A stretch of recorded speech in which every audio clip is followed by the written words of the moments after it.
अस्सलाम वालेकुम नाज़रीन, welcome to the show economy in focus. मैं हूं आपकी मेज़बान नताशा। नाज़रीन, सबसे पहले बात करेंगे तजारती मुआहदे की, जो कि हतमी बातचीत के लिए वज़ीर ख़जाना का दौरा है अमरीका। ख़ासकर हम देख रहे हैं कि फ़ाइनेंस मिनिस्टर साहब का जो अमेरिका विज़िट है ये बहुत ज़्यादा एक इम्पैक्ट रखता है in the means of trading. और ख़ासकर अगर हम बात करें in the means of tariff तो ये गलत नहीं होगा, क्योंकि आज हम ये भी देख रहे हैं कि कहाँ हम ये जिक्र कर रहे थे, इक़्तिसादी आउटलुक रिपोर्ट है हमारे पास इकॉनमी के हवाले से, और वहीं हमारे पास न्यू एवेन्यूज़, न्यू अपॉर्चुनिटीज़ जो कि region and out of the region हमारे लिए एक वेट करती हुई दिखाई दे रही हैं। तो फाइनेंस मिनिस्टर साहब इज़ वेरी ऑप्टिमिस्टिक कि इस विजिट के अंदर तमाम चीज़ें हमारे लिए खासकर अलाइन होते हुए दिखाई दे, और खासकर इसके अंदर जो चीज़ें सेटलमेंट करनी है खासकर टैरिफ्स के हवाले से और हमारी ट्रेड के हवाले से, वो सेटलमेंट जो है वो देखी जाए और हमारे लिए न्यू एवेन्यूज़ खुल जाते हैं। अगर हम बात करते हैं एक्सपोर्ट्स की, रेमिटेंसेस की, अगर हम थोड़ा सा अगर हम इकोनॉमिक आउटलुक की बात करें, जो कि रिपोर्ट भी जारी हुई है, इसके अंदर हमारे जो एक्सटर्नल सेक्टर्स हैं वो वाज़े तौर पे दिखाई दे रहे हैं कि उनके साथ जो एक इंटेक्ट सॉल्यूशंस हैं वो देखे जा रहे हैं। खासकर एक्सपोर्ट को बढ़ाना, रेमिटेंसेस का बढ़ना और रेवेन्यू जनरेशन के हवाले से, यानी कि वो एक्सटर्नल सेक्टर्स जिनके ऊपर काफ़ी इस साल एक इंक्रीज़ देखा गया है। तो आज हम ये डिटेल डिस्कशन भी करेंगे, साथ साथ हम देखेंगे कि खासकर जो एक ग्रोथ प्रोजेक्ट की गई है वो है 4.2%, यानी कि अब इस ईयर के अंदर कुछ रीबाउंड देखी जाएगी एग्रीकल्चर की जो हमारी ग्रोथ है, खासकर अगर थोड़े अदर सेक्टर्स की बात करें उनके हवाले से भी, लेकिन तकरीबन अगर कोई राइजिंग एक मैकेनिज्म देखा जाए तो वाज़े तौर पे दिखाई दे रहा है इस आउटलुक के अंदर। और ओवरऑल अगर गवर्नमेंट की जानिब से एक स्ट्रेटेजिक रिपोर्ट देखें तो यहाँ पर भी हमारे लिए एक बिजनेस डिप्लोमेसी को फ़रोग देना, B2B रिलेशंस को स्ट्रॉन्ग करना और ख़ासकर G2G मुआहदे को भी फौकियत दी जा रही है। डिटेल डिस्कशन करेंगे। बिजली के हवाले से बात करेंगे। गवर्नमेंट ने बिजली के शोबे में तकरीबन 3.81 ट्रिलियन रुपए के गर्दिशी तक कर्जे को 561 अरब रुपए तक कम करने के लिए जो है तैयारी कर ली है, एक प्लान बना लिया है।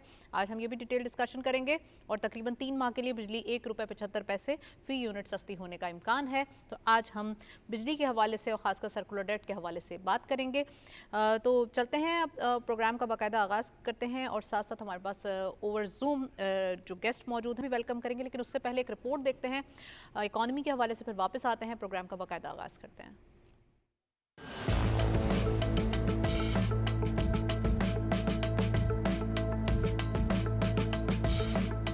मुल्की आईटी शोबे की बरामदात ने माली साल 2025 में नई बुलंदियों को छुआ और ये $3.8 बिलियन तक पहुंच गई, जो गुज़िश्ता बरस के मुकाबले में 18% ज्यादा है। सिर्फ जून के महीने में $338 मिलियन की बरामदात रिकॉर्ड हुई, जो सालाना 14% और माहाना 3% इजाफे को जाहिर करती है, जबकि खालिस बरामदात $306 मिलियन रही, जो साल साल 20% इजाफा है। बरामदाती हजम में सबसे बड़ा हिस्सा कंप्यूटर सर्विसेज का रहा, जिन्होंने $3.24 बिलियन कमाए, जो गुज़िश्ता बरस के $2.65 बिलियन से नुमाया तौर पर ज्यादा है। टेलीकॉम सर्विसेज की बरामदात $554 मिलियन पर मुस्तहकम रही, जबकि इंफॉर्मेशन सर्विसेज ने दुगना होकर $21 मिलियन की सतह उबूर की। स्टेट बैंक की तरफ से बरामद कुनंदगान को अपनी गैर मुल्की आमदनी का 50% रखने की इजाजत और बैरून मुल्क सरमायाकारी की सहूलत जैसे इकदाम ने शोबे को सहारा दिया। पाकिस्तानी IT कंपनियों ने भी आलमी सतह पर अपनी मौजूदगी को वुसअत दी, GCC मार्केटों में दाखिल हुई और आलमी फोरम्स पर सरगर्म किरदार अदा किया। IT बरामदात का पाकिस्तान की मजमूई बरामदात में हिस्सा एक दहाई कबल सिर्फ 2 से 3% था, जो अब बढ़कर तकरीबन 10% तक पहुंच गया है। हुकूमत के उड़ान पाकिस्तान प्रोग्राम के तहत 2029 तक बरामदात को $10 बिलियन तक ले जाना है, जिसके लिए सालाना 27% तरक्की की जरूरत है। इस हदफ के हुसूल के लिए वतन अजीज में बुनियादी ढांचे की बेहतरी, अफरादी कुव्वत की तरबियत और कारोबार दोस्त पॉलिसियों पर अमल दरामद नागुज़ीर है।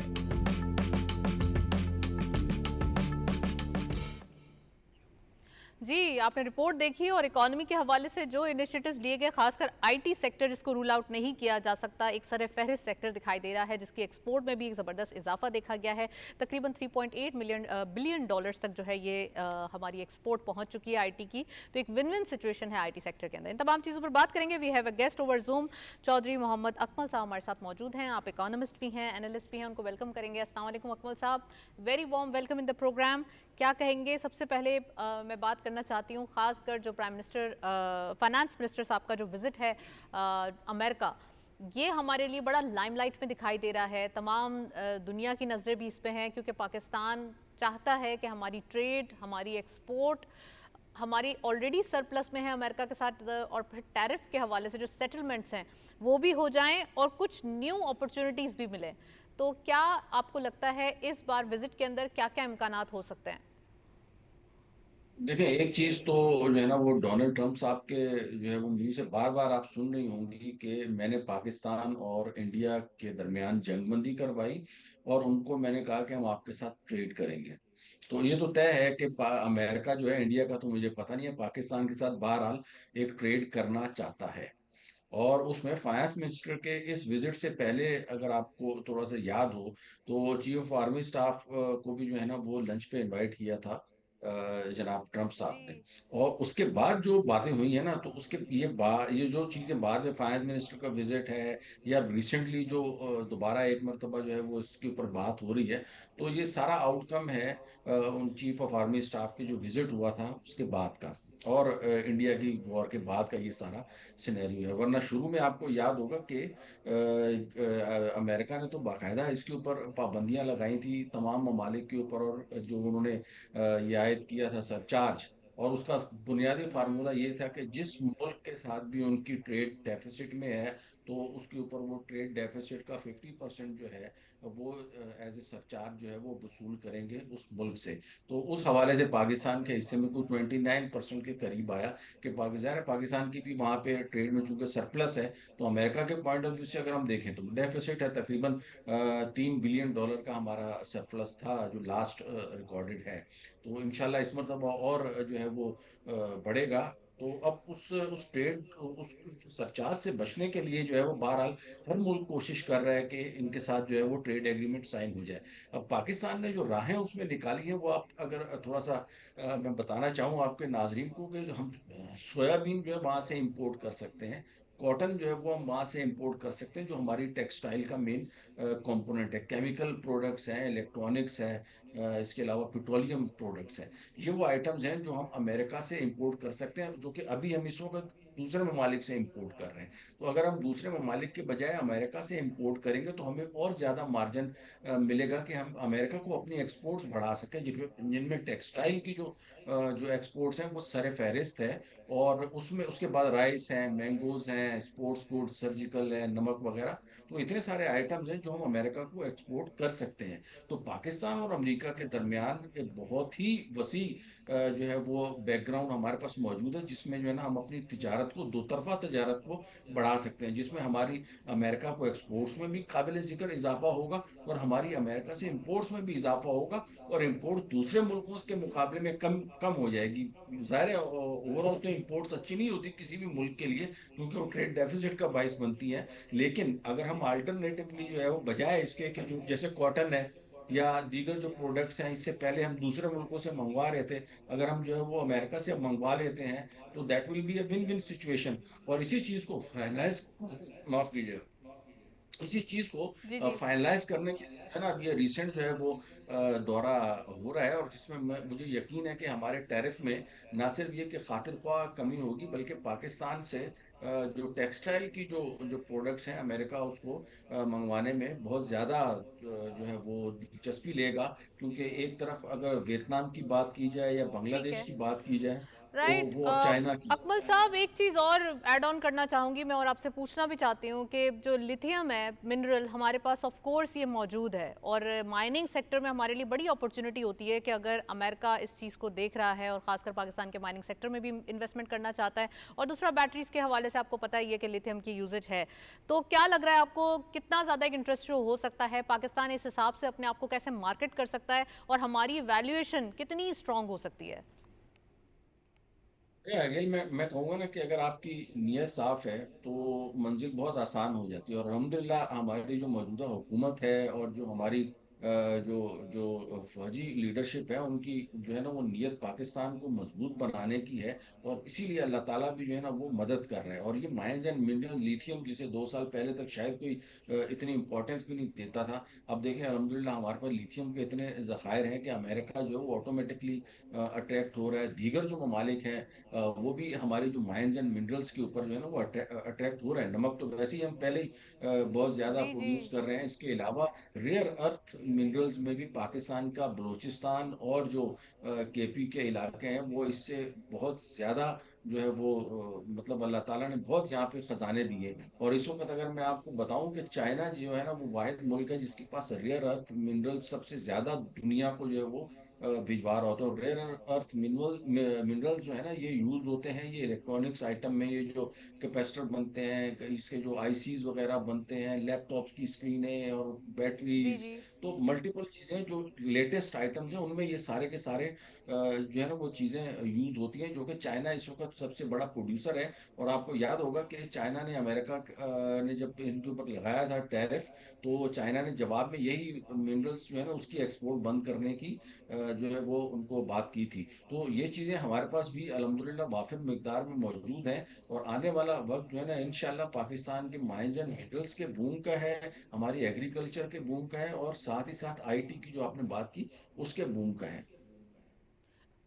राइट अकमल साहब, एक और चीज़ खासकर अगर हम थोड़ा सा रिपोर्ट के हवाले से बात करें, फाइनेंस आउटलुक रिपोर्ट जो कि 2026 के लिए प्रोजेक्शन भी देखी जा रही है, तकरीबन 4.2% एक्सपेक्टेशंस भी हैं हमारी। और ख़ासकर फाइनेंस मिनिस्टर साहब इज़ वेरी कीन कि हमारे आने वाले दिनों में हमारी जीडीपी ग्रोथ भी बढ़े और हमारी चीज़ें जो है वो बेटरमेंट की तरफ आएँ। मैक्रो इकॉनमी के अगर हम फंडामेंटल्स की बात करें तो पाकिस्तान के बेसिक्स फंडामेंटल्स बहुत स्ट्रॉन्ग दिखाई दे रहे हैं।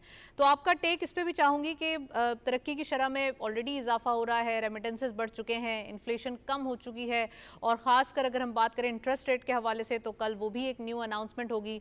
ऑल दो business community are demanding for single digit, but सही है कि हमारे पास ऑप्शंस बहुत सारे हैं। तो क्या लग रहा है आपको इस जो एक ये इक्तिसादी आउटलुक रिपोर्ट है, इस पे क्या आपका टेक है? वो मैंने देखी है और अल्हम्दुलिल्लाह उसमें जो है ना वो ज्यादातर जो हमारे इकोनॉमिक इंडिकेटर्स हैं they are on positive end. Just stock exchange की अगर मैं बात करूं उसके बारे में, तो ये यहाँ तक बात की जा रही है कि इंशाल्लाह दिसंबर तक ये 2 लाख पॉइंट्स को टच कर जाएगी। इसी तरीके से अगर हमारे आप जो है वो रेमिटेंसेस का फिगर देखें, तो $38 बिलियन प्लस की अगर हमारे पास रेमिटेंसेस हुई है, this is a landmark achievement. और ये मैं आपको बताऊं ये नेक्स्ट ईयर जो है ना इसमें मजीद इजाफा मुतवक्को है, और ये इंशाल्लाह ये $45 बिलियन को भी क्रॉस करेंगी। एक्सपोर्ट्स की बात की जाए तो एक्सपोर्ट्स हमारी थोड़ा सा उस पर तवज्जो देने की जरूरत है। और जाहिर है जब भी जिस तरीके से आईटी के ऊपर हमारे काम हो रहा है या माइंस एंड मिनरल्स के हवाले से जो चीज़ें आगे बढ़ती जा रही हैं, तो इंशाल्लाह ये हमारी जो 27% का टारगेट पर एनम का रखा हुआ है हुकूमत ने, तो इसको जो है वो हासिल करने में बहुत ज़्यादा मदद मिलेगी। और वंस हमारे पास जब फाइनेंशियल स्पेस अवेलेबल होगा हमारी रेमिटेंसेस और एक्सपोर्ट्स की वजह से, तो फिर हम जो है ना वो इम्पोर्ट करने में भी थोड़ा सी कुशादा दिली का मुजाहरा कर सकते हैं। और इस वक्त जो जी जी। लग रहा है कि बहुत ज्यादा लग्जीरियस आइटम्स के ऊपर ड्यूटीज वगैरह लगाई गई हैं, तो आने वाले दिनों में वो ड्यूटीज भी कम होती हुई नजर आएंगी। लास्ट ईयर एग्रीकल्चर में थोड़ा सा हमने जो है वो फॉर्म अच्छा नहीं कर पाए थे, लेकिन इस मरतबा जो जिस तरीके से बारिशें हो रही हैं और क्लाइमेट चेंज का इस मरतबा जो है वो बालाई इलाकों में तो सैलाब वगैरह की सूरत हाल है, लेकिन जो पंजाब की अभी तक की मेरे पास रिपोर्ट्स हैं वो ये है कि जी। वहाँ फसल के लिए बहुत ही ये वाली जो बारिशें हैं करामत साबित हुई हैं। और इससे हमारी जो एग्रीकल्चर प्रोडक्शन है उसके ऊपर जो है वो बड़ा पॉजिटिव इम्पैक्ट पड़ेगा। Large scale manufacturing again government जो है वो उसके ऊपर फोकस कर रही है, कुछ अच्छा परफॉर्म कर रहा है कि जैसे फर्टिलाइजर सेक्टर है हमारा, सीमेंट सेक्टर है, फार्मास्यूटिकल है। तो इस टाइप के जो सेक्टर्स हैं ये अच्छा परफॉर्म कर रहे हैं। आहिस्ता आहिस्ता ऑटोमोबाइल सेक्टर भी हमारा जो आहिस्ता आहिस्ता ग्रोथ की तरफ आता जा रहा है। तो ओवरऑल अगर मैं सिनेरियो की बात करूं तो ठीक है, हम सब चीज़ों को बहुत अच्छी और बेहतरी की तरफ जा रही है, लेकिन इसके ऊपर स्ट्रिक्ट मॉनिटरिंग की बहुत जरूरत है। एक भी अगर गलत डिसीजन ले लिया, फॉर एग्जांपल मैं आपको मिसाल दूं कि अब इस वक्त हमारा पॉलिसी रेट 11% के ऊपर है, और मेरा जाती तौर पे ये समझता हूँ कि इकोनॉमी के लिए 11% एट दिस स्टेज मेंटेन रखना जरूरी है। अगर इसमें मजीद आप कमी करेंगे तो उससे इन्फ्लेशन में आपके इजाफा हो जाएगा, और जब इन्फ्लेशन में इजाफा होगा तो डॉलर के ऊपर उसका इम्पैक्ट आएगा, जो कि आपने पहले भी देखा कि डॉलर जो इतना बड़ा है उसका जो बुनियादी वजह वो यही थी कि स्टेट बैंक ने जो है वो इंटरेस्ट रेट्स जो है वो आहिस्ता आहिस्ता ग्रेजुअली हालांकि उन्होंने स्लो डाउन किए थे, लेकिन अब आप देखें उसकी वजह से महंगाई पे और इसके ऊपर जो डॉलर के ऊपर कितना इम्पैक्ट आ गया। तो मेरे ख्याल में इस वक्त जो है वो कंसिस्टेंट मॉनेटरी पॉलिसी जो है ना वो बहुत वक्त की अहम राइट। जरूरत है। अलबत्ता फिजिकल टाइटनिंग की जरूरत है, फिजिकल जो हमारी लीकेजेस हैं, जो हमारा जो बजट के ऊपर बिला वजह के अखराजात हैं उसके ऊपर काबू पाने की जरूरत है। बिल्कुल सही फरमाया आपने अकमल साहब। आपसे पावर सेक्टर के हवाले से भी बात करना ज़रूरी है। खासकर गवर्नमेंट ने 3.81 ट्रिलियन रुपए के गर्दिशी कर्जे को 561 रुपए तक कम करने के लिए तैयारी कर ली है। इसके हवाले से बताइएगा कि कितना ज़्यादा ये एक हेल्पफुल साबित हो सकता है सर्कुलर डेट को कंट्रोल करना, और ख़ासकर 3 माह के लिए जो बिजली की कीमतें हैं उसमें भी कमी का इम्कान है, तकरीबन 1 रुपये 75 पैसे फ़ी यूनिट। तो आप समझते हैं कि ये गवर्नमेंट इस चीज़ में जो है वो एक जो पॉलिसी बना रही है खासकर आम आवाम के लिए, एक सपोर्ट करने के लिए, आम आवाम को रिलीफ देने के लिए, तो इसमें कितना ज़्यादा जो है वो एक सपोर्ट मिल सकेगी? देखिए इससे जो है वो जो हुकूमत के जो खसारे हैं उनमें तो डेफिनेटली कमी वाक़या होगी। ज़ाहिर है जो 3,800 अरब रुपए जो है वो हुकूमत पावर सेक्टर को देगी, तो उससे उनका जो सर्कुलर डेट है तकरीबन 500 अरब रुपए तक का रह जाएगा। लेकिन अगेन मैं यही कहूंगा कि इसमें जो जो उसको फिर दोबारा से बढ़ने से रोकना, that is a very important issue. और उसके लिए जो है ना again we should work on structural reforms. बिजली चोरी जो हमारे यहाँ पे सबसे जो बड़ा मसला है हमारा बिजली चोरी का, तकरीबन 400 अरब रुपए की जो है वो साल की सिर्फ बिजली हमारी चोरी हो जाती है। तो बिजली चोरी को रोकना, लाइन लॉसेस जो है हमारे उनको कम करना, और साथ ही साथ ये आईपीपीज के साथ जो एग्रीमेंट्स हो गए थे उनमें से ज्यादातर जो स्टेट ओन्ड इंटरप्राइजेस थी या उसके अलावा जो प्राइवेटली या पाकिस्तान रिलेटेड जो लोग थे उनके साथ तो हमने जो है वो सौदा कर लिया था, या उनके साथ तो मुज़ाकरात हो गए थे जिसके नतीजे में बिजली की कीमतों में भी कमी हो गई थी। लेकिन अब सुनने में यह आया है कि जो चीफ ऑफ आर्मी स्टाफ है उनका ये जो दौरा चाइना था उसमें वहाँ की जो आईपीपीज लगी हुई हैं चाइना वाली, तो उनसे भी उन्होंने जाके रिक्वेस्ट की है कि थोड़ा सा अगर इसको कंसीडर कर लिया जाए। और पाकिस्तान का चूंकि चाइना एक बहुत ही हर हर हवाले से हमारा बहुत अच्छा दोस्त है, तो अगर यहाँ पे इन इन माहिदों को थोड़ा सा अगर रिविजिट करके थोड़ा सा फाइनेंशियल स्पेस अगर दे दिया जाता, तो मेरे ख्याल में आने वाले वक्तों में हमारी जो पावर कॉस्ट है वो मजीद कम होगी। और once the power cost is reduced, तो हमारा जो इंडस्ट्रियल सेक्टर और लार्ज स्केल मैन्युफैक्चरिंग में जो है वो इंशाल्लाह आपको बहुत ज़्यादा इम्प्रूवमेंट नज़र आएगी, जो कि अपेरेंटली इस वक्त दीगर शोबों के मुकाबले में जो है वो निस्बतन कम है। तो अगेन यही मैं कहूँगा कि इस वक्त जो जो ज़रूरत यही है कि जो पावर सेक्टर के रिफॉर्म्स हैं उनके ऊपर ज़्यादा फोकस किया जाए। ठीक है, गर्दिशी कर्जा आपने पे कर दिया है, दैट्स वेरी गुड, बट ये दोबारा से जो है ना एक्यूमुलेट नहीं होना चाहिए। इस तरह के इकदाम करने चाहिए कि अब ये कम से कम जो जिस लेवल के ऊपर है उसी लेवल के ऊपर मेंटेन रहे, ताकि बिजली की कीमतों में मजीद इजाफा ना करना पड़े। बिल्कुल सही फरमाया आपने अकमल साहब।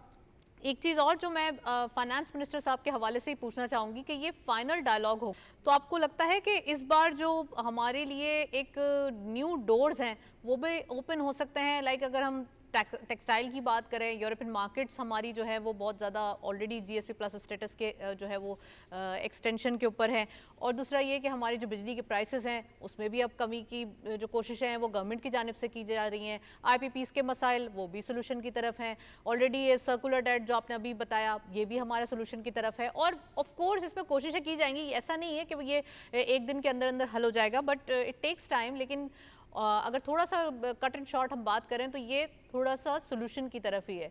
तो पाकिस्तान के और अमेरिका के रिलेशनशिप से हमें फ़ायदे कितने होंगे फ्यूचरिस्टिक अप्रोच की बात करें FY26 के लिए? देखें उसके लिए जो है ना अभी इस वक्त अगर मैं बात करूं तो पाकिस्तान की जो टोटल एक्सपोर्ट्स हैं टू यूएसए तकरीबन 5.1 बिलियन की लास्ट ईयर थी, इस मरतबा 6 बिलियन से ऊपर की होंगी जो अभी जो अगर जी। फिगर्स आएंगे इसके, तो उसमें से 90% प्लस जो है ना हमारी टेक्सटाइल प्रोडक्ट्स हैं, जिसमें वो अप्रैल्स, बेड शीट्स और दीगर जो चीज़ें होती हैं वो शामिल हैं। और उनका जो इंटीग्रेंट जैसा कि मैंने बताया वो है कॉटन। और अनफॉर्चुनेटली हमारे यहाँ कॉटन की प्रोडक्शन जो है वो लास्ट ईयर इतनी अच्छी नहीं हुई, जिसकी वजह से हमें कॉटन इंपोर्ट करनी ही करनी राइट है। राइट तो राइट। बजाय इसके कि वो कॉटन कॉटन जो है अगर हम बांग्लादेश से या यूक्रेन से या किसी दूसरे मुल्क से इंपोर्ट करें, जहां से हमें कोई हम्म। फायदा भी नहीं हासिल होगा, तो अगर वही कॉटन अगर हम वहां से इंपोर्ट कर लेते हैं अमेरिका से, और उसके ऊपर तकरीबन बातचीत तकरीबन फाइनल हो गई है, कॉटन सोयाबीन के ऊपर तो ये अंडरस्टैंडिंग डेवलप हो चुकी है कि ये पाकिस्तान जो है वो वहीं से ही इंपोर्ट करेगा, और कितनी क्वांटिटी में करेगा ये फिगर्स अभी वहां पे जब जाएंगे तो चीजें रिवेल हो जाएंगी। तो जब पाकिस्तान अरे जी, वहां वी से आर अपनी वेरी इंपोर्ट ऑप्टिमिस्टिक के बढ़ाएगा। डायलॉग्स भी कामयाब हो और फाइनल जो सोल्यूशन आए वो भी बहुत अच्छा हो। वेल सो बिल्कुल। मच अकमल साहब, आप हमारे साथ मौजूद रहे, काफ़ी डिटेल एनालिसिस, और हम देख रहे हैं एक पॉजिटिविटी प्रिवेल हो रही है, इकोनॉमिक ग्रोथ देखी जा रही है। आज जो आउटलुक जारी किया गया है इकोनॉमी का, वो बहुत ज़्यादा एक ऑप्टिमिज्म क्रिएट कर रहा है इन दी बिजनेस फ्रेटर्निटी के। यहाँ पर एक पॉजिटिविटी आने वाले दिनों में मजीद जो एक हालात होंगे बिजनेस के लिए वो कंड्यूसिव होते जाएंगे। चलें जी, बात करते हैं 100 इंडेक्स अपडेट्स, देखते चलते हैं आज की मार्केट में हमारे पास क्या अपडेट्स हैं जी। Let's have a look. Open हुई मार्केट 1,39,380.05 के लेवल पर। हायर साइड मार्केट गई 1,40,331.01। Lower was 1,37,636.37 and finally closer 1,37,964.81, यानी कि 1415.24 का डिक्लाइन आज की मार्केट में देखा गया। ये रोल ओवर वीक है और मार्केट के लिए अभी न्यू चीज़ें या न्यू एवेन्यूज़ या न्यू हम कह सकते हैं कुछ सेगमेंट्स स्टार्ट हो रहे हैं, तो वो स्टॉक मार्केट के लिए बहुत ज़्यादा हेल्पफुल साबित होंगे। और फर्स्ट से जब ये रोल ओवर वीक फिनिश होगा और मंडे से हम मार्केट का आगाज़ देखेंगे, वो एक बहुत ज़बरदस्त होगा। चलें एक ब्रेक की जानिब चलते हैं, साथ रहिए।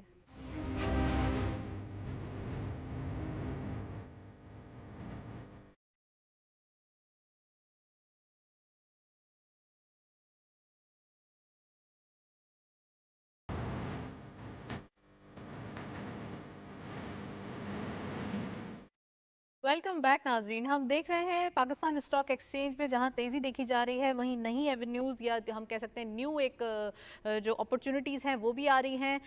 9 फरवरी 2026 से T+1 फार्मूले का नफाज हो चुका है और ये होगा, और ऑफ कोर्स ये हमारे लिए नेक्स्ट ईयर के लिए बहुत ज़बरदस्त न्यूज़ होगी। आज इसके हवाले से हम डिटेल डिस्कशन करेंगे। साथ साथ हम ये भी देख रहे हैं कि ख़ास कर गवर्नमेंट की जो मुस्बत माशी पॉलिसियाँ हैं, इसमें काफ़ी इजाफा भी देखा जा रहा है इनिशिएटिव्स के हवाले से। वहीं हमारे पास इंटरेस्ट रेट के हवाले से भी कुछ कमी का इम्कान है। कल 30 जुलाई और इम्कानात हैं कि स्टेट बैंक ऑफ पाकिस्तान जब मॉनेटरी पॉलिसी मीटिंग करेंगे तो यकीनन उसमें कुछ ना कुछ कमी देखी जा रही है। खासकर हम 22% से 11% पे आ चुके हैं। तकरीबन हर बार की जो पॉलिसी अनाउंसमेंट होती है 1-1.5 साल के अरसे के अंदर, उसमें 100 बिप्स 50 बिप्स का जो एक जो कमी है वो देखी जाती है। लास्ट 2 सेशंस में 11% सेम रहे हैं। लेट्स सी कि इस बार क्या होता है। Although business community is demanding कि सिंगल डिजिट पे आ जाए किसी तरीके से, तो आज हम ये भी बात करेंगे कि सिंगल डिजिट पे कैसे आ सकता है, क्या कल कुछ ज़्यादा बिप्स कम हो सकते हैं। Let's see. और फिर इसके साथ साथ हम बात करेंगे डॉलर के मुकाबले में रुपये की एप्रिसिएशन, कैसे जो एक कदर है रुपये की वो मुसलसल जो है वो एक बेहतरी की तरफ आ रही है, और ख़ासकर बैंक्स इस पे अपने कंसर्न्स भी रेज़ कर रहे हैं और ये भी कह रहे हैं कि गवर्नमेंट अगर इसको जो है वो एक स्टेबिलिटी की तरफ लेके जाती है तो क्या रुपये तो स्ट्रेंथन हो जाएगा, लेकिन बैंक्स कह रहे हैं कि यहाँ पर कोई इशू जो है वो ब्लैक मार्केटिंग के हवाले से शुरू हो सकता है। तो कैसे इसको सेट करेंगे, आज हम ये तमाम सवाल डिस्कस करेंगे। साथ साथ हम पाक बिजनेस एक्सप्रेस के हवाले से बात करेंगे। प्राइम मिनिस्टर साहब ने यहाँ पर शिरकत की है। ये लाहौर में तकरीब मुनक्किद हुई है और यहाँ पर ख़ासकर रेलवे के हवाले से एक ज़बरदस्त न्यूज़ इसलिए भी है क्योंकि एक तो पाक बिजनेस एक्सप्रेस इस नाम से ही पता चल रहा है कि बिजनेसेस के लिए ये एक बड़ी फैसिलिटेशन होगी, और दूसरा ये कि रेलवे ऑलरेडी जो आ चुकी है, तो इसके हवाले से क्या क्या फ़ायदे होते हैं आज हम बात करेंगे। और हम PIA के हवाले से भी बात करेंगे। खासकर हम देख रहे हैं कि PIA की बरतानिया के लिए फ़्लाइट ऑपरेशन की तैयारियां तेज़ हो चुकी हैं, और ख़ासकर लंदन, बर्मिंघम एंड मैनचेस्टर, ये तीनों सिटीज़ ऑफ कोर्स लाइमलाइट में हैं। तो क्या क्या चीज़ें हैं जो PIA के हवाले से भी मज़ीद गर्दिश कर रही हैं। तो हमारे साथ ओवर जूम मौजूद हैं आरिफ हबीब साहब। आप बिजनेसमैन हैं, चेयरमैन हैं आरिफ हबीब ग्रुप लिमिटेड के। उनको वेलकम करेंगे। अस्सलाम वालेकुम sir, very warm welcome in the programme.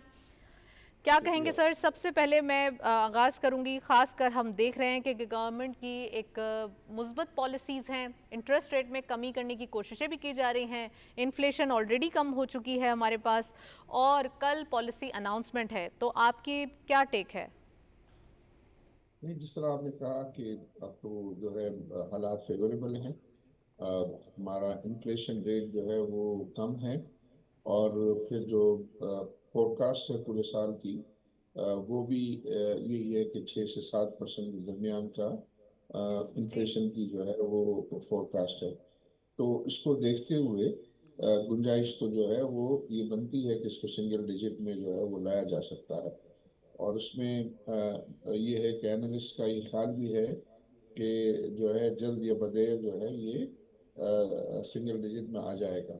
और उसमें जो है वो ज़ाहिर जो चैम्बर्स एंड जो बिजनेस एडवोकेसी इंस्टीट्यूशंस हैं उनकी ये डिज़ायर है कि ये जल्द अज जल्द जो है वो हो जाए, ताकि बिजनेसेस जो है वो ज़्यादा का पहिया तेज चले और तेज चले, और लोग जो है अभी भी जो डिमांड डिस्ट्रक्शन पिछले हाई इन्फ्लेशन की वजह से थी वो अभी पूरी तरीके से रिस्टोर नहीं हुई है। तो ये राइट। जो है वो ख्वाहिश की जाती है कि अगर ये रेट कम आएगा तो जो है वो डिमांड्स बढ़ेंगी। अभी गवर्नमेंट ने जो है वो कंस्ट्रक्शन के सिलसिले में बड़ी मराहत दी है बजट के अंदर। तो उसमें लोगों को ये है कि घरों की रिक्वायरमेंट है, और अगर ये रेट और कम हुए तो जो है उसमें डिमांड बढ़ेगी, तो उससे रोजगार भी बढ़ेगा और इंडस्ट्रियाँ भी चलेंगी। फिर दूसरा ये है कि जो कंज्यूमर फाइनेंस है वो कंज्यूमर फाइनेंस में भी रेट ज़्यादा हाई हो गए थे, तो जी जी उसका कंजप्शन अफेक्टेड था, वो कम आने की वजह से उसमें जो है वो फिर बेहतरी एक्सपेक्ट की जा सकती है। तो फिर इकोनॉमिक एक्टिविटी बढ़े, और इकोनॉमिक एक्टिविटी बढ़ेगी तो जो आइडियल कैपेसिटीज़ मुख्तलिफ सेक्टर्स में अवेलेबल हैं पाकिस्तान में, उनकी यूटिलाइजेशन के चांसेस बढ़ेंगे, और फिर लोगों के लिए रोज़गार के मौके भी बढ़ेंगे। दूसरी तरफ जो है वो ज़रा स्टेट बैंक एक कॉशियस अप्रोच रखता है कि उसकी वजह से एकदम से गिराने की वजह से कहीं रुपी डॉलर पैरिटी पे उसका नेगेटिव असर ना हो। तो वो आई बिलीव कि अब जो जो डिफरेंस रह गया है वो कोई बहुत ज़्यादा नहीं है, कि वो 11% ऑलरेडी आ गया है, और अगर उसको 9% पे किया जाता है तो कोई बहुत बड़ा सा डिफरेंस तो नहीं सर है यू आर जिससे कि एक्सपेक्टिंग कि कल 200 बिप्स की कमी जो है वो देखी जा सकती है। आपका स्पेसिफिक अ, फोरकास्ट क्या है? जी, ख्वाहिश तो जो है वो है 200 बेसिस पॉइंट्स की, लेकिन लग ऐसा रहा है तो वो 100 बेसिस पॉइंट की तक जो है हम उम्मीद करते हैं कि इंशाल्लाह इसमें कभी की अनाउंसमेंट होगी। सर आपने रुपी डॉलर पैरिटी का जिक्र किया है और रुपी डॉलर पैरिटी का एक जो हमने इस वीक के अंदर देखे हैं थोड़े से कंसर्न्स थे। बिजनेस कम्युनिटी कह रही थी कि फील्ड मार्शल साहब की जो मुलाकात हुई है और इसमें उन्होंने फिर मज़ीद कॉन्फिडेंस बिजनेस कम्युनिटी को हुआ कि यकीनन अब डॉलर जो है वो कंट्रोल्ड होगा। तो इसमें जो बैंक का रोल है और बैंक के कंसर्न्स अब सामने आए हैं, तो ये पूरा जो एक सिनेरियो देख रहे हैं आप, तो इससे आपको क्या लगता है कि ब्लैक मार्केटिंग जो पहले भी जो स्मगलिंग वगैरह इन तमाम चीज़ों को रोका गया था और एक कॉन्फिडेंस बिल्डअप हुआ था बिजनेस कम्युनिटी में, आप सब मीटिंग्स में मौजूद थे, आपको भी ये पता है और आपने पहले ही कह दिया था कि ये कंट्रोल होना चाहिए, तो अब आने वाले दिनों में क्या अप्रोच होगी और गवर्नमेंट कैसे जो है वो इस चीज़ को फाइनलाइज करेगी? एक्चुअली जो गवर्नमेंट की पॉलिसी है कि इसकी स्मगलिंग को रोका जाए, इलीगल ट्रेड को डॉलर के जो है वो रोका जाए, वो पॉलिसी आई थिंक बड़ी बहुत ही ज़्यादा कारगर साबित हुई है पाकिस्तान के केस में। और हमने देखा कि ये पिछले 2-2.5 साल से जो है रुपया स्टेबल है इस पॉलिसी की वजह से। ज़ाहिर ट्रू। दूसरे भी पॉजिटिव डेवलपमेंट्स हुई हैं जिसकी वजह से जो है वो रुपए में स्टेबिलिटी रही है। तो मैं समझता हूँ कि वो जो एडमिनिस्ट्रेटिव तरीके से एब्यूज़ को जो है वो रोकना तो वो सही है। और उसमें ज़ाहिर है अब ये बैंक्स भी सारे जो है वो एक्सचेंज कंपनीज चलाते हैं। तो एक्सचेंज कंपनीज में जब थोड़ी सी इन्वेस्टिगेशन होती है और कुछ जो है लॉ इन्फोर्समेंट एजेंसीज आती हैं, तो वो बैंक्स उसको नहीं लाइक राइट। करते। लेकिन लेकिन आई थिंक ये इससे तो जो है वो सर रुपए पाकिस्तान की की। जो एक प्रॉपर वैल्यू है वो है क्या? ये आर्टिफिशियल तो नहीं है ना? नहीं, बिल्कुल नहीं, आई थिंक ये जो वैल्यू बल्कि रुपी जो है वो इस वक्त थोड़ा अंडर वैल्यू है। तो जो जो जो इसमें और गुंजाइश है कि रुपी जो है डॉलर के अगेंस्ट और मजीद इम्प्रूव कर सकता है। बट ज़ाहिर गवर्नमेंट के फिर और भी एंगल्स होते हैं कि एक्सपोर्ट वगैरह को ज़्यादा जो है वो एडवर्स अफेक्ट ना हो। राइट। अच्छा सर, पीआईए के हवाले से पूछना चाहूँगी, प्राइवेटाइजेशन के हवाले से ऑफ कोर्स एसओईज की प्राइवेटाइजेशन बजट में भी कंसिडर की जा रही थी कि अब ये मरहला स्टार्ट होगा। पीआईए की प्राइवेटाइजेशन के लिए पूरा साल हो गया, हम देख रहे थे कि अब होगी, तो अब ये मरहला क्या दिखाई दे रहा है? Of course London, Birmingham, Manchester flights के भी स्केड्यूल आ रहे हैं और ये स्टार्ट भी की जा रही हैं। Pakistan international airline already profitable हो चुकी है। इसकी प्राइवेटाइजेशन का सर्कमस्टांसेस क्या चल रहे हैं? You are one of the bidder, हमने सुना भी है, और इसकी क्या क्या चीज़ें हैं जो आप समझते हैं कि अब सामने आएंगी?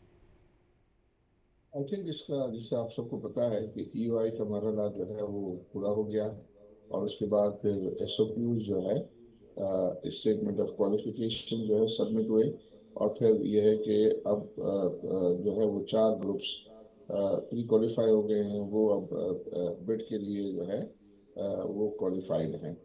अब इस वक्त ड्यू डिलिजेंस प्रोसेस चल रहा है, सारा जो है वो डेटा अपलोड कर दिया गया है, और इन्वेस्टर्स के साथ जो है वो प्राइवेटाइजेशन कमीशन की मीटिंग्स भी चल रही हैं, और उसके अंदर जो है वो आई बिलीव कि 2 से 3 माह जो है वो लग सकते हैं, और उसके बाद वो बिडिंग डेट जो है वो फिक्स होगी, और वो बिडिंग डेट में फिर ये जो प्री क्वालिफाइड पार्टीज हैं वो बिड कर सकेंगी। तो आई बिलीव इसमें अभी भी कोई ये समझना चाहिए कि 3 माह का जो है वो अरसा है फाइनल बिडिंग डेट में। राइट, आरिफ हबीब साहब आप हमारे साथ मौजूद रहे। Well, thank you so much, आपने वक्त दिया। हम देख रहे हैं पॉजिटिविटी खासकर in the means of economy देखी जा रही है, और गवर्नमेंट सिर्फ बिजनेसेस फ्रेंडली जो हम कह सकते हैं कि डिसीजंस हैं या इनिशिएटिव्स हैं उनको फोकस दे रही है, जिससे वाज़े तौर पे ये दिखाई दे रहा है कि इकोनॉमी को किसी ना किसी तरीके से बेटरमेंट की तरफ लेके जाना है। यही पर्पज़ है और यही प्राइम मिनिस्टर साहब का विजन है। हमने आज इस पर डिटेल डिस्कशन की। कमोडिटीज़ अपडेट देखते चलते हैं, आज हमारे पास क्या कमोडिटीज़ में है।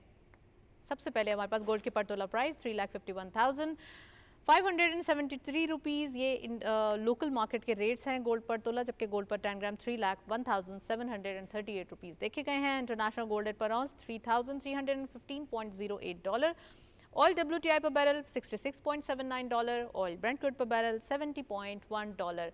ऑयल प्राइसेस आप देख सकते हैं एक अपर ट्रेंड देखा जा रहा है, और आज थोड़े से प्राइस अपवर्ड फ्लक्चुएशन की तरफ देखे जा रहे हैं। नेक्स्टली करेंसी अपडेट्स भी देखते चलते हैं, हमारे पास क्या अपडेट्स मौजूद हैं आज की मार्केट में। सबसे पहले यूरो के प्राइस बाइंग रही 327.95 rupees, selling was 328.53। UK pound buying रही 377.71, selling was 378.38.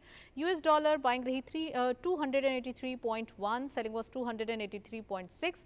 आप देख सकते हैं रुपी की एप्रिसिएशन वाज़े तौर पर डॉलर प्राइस में देखी जा रही है। चाइनीज yuan बाइंग रही 39.43, selling was 39.5. आज के प्रोग्राम में जो हम डिस्कशन कर रहे थे रुपी डॉलर पैरिटी के हवाले से, तो हम अपडेट्स देखने के बाद ये देख सकते हैं कि डॉलर की प्राइसेस जो है वो डाउनवर्ड और रुपी एप्रिसिएशन की तरफ देखे जा रहा है। नेक्स्टली जीसीसी करेंसी अपडेट्स भी देखते चलते हैं, आज की मार्केट में क्या अपडेट्स हैं। Let's have a look. Saudi riyal सबसे पहले बाइंग रही 75.47 rupees, selling was 75.6। UAE dirham buying at 77.09, selling was 77.24। Qatari riyal buying रही 77.86, selling was 77.99। And lastly Kuwaiti dinar buying रही 926.92, सेलिंग वॉज 928.56। ये थे करेंसी अपडेट्स आज की मार्केट में। वेल, प्रोग्राम को यहीं पर वाइंड अप करते हैं, इजाज़त दीजिए, अल्लाह हाफ़िज़।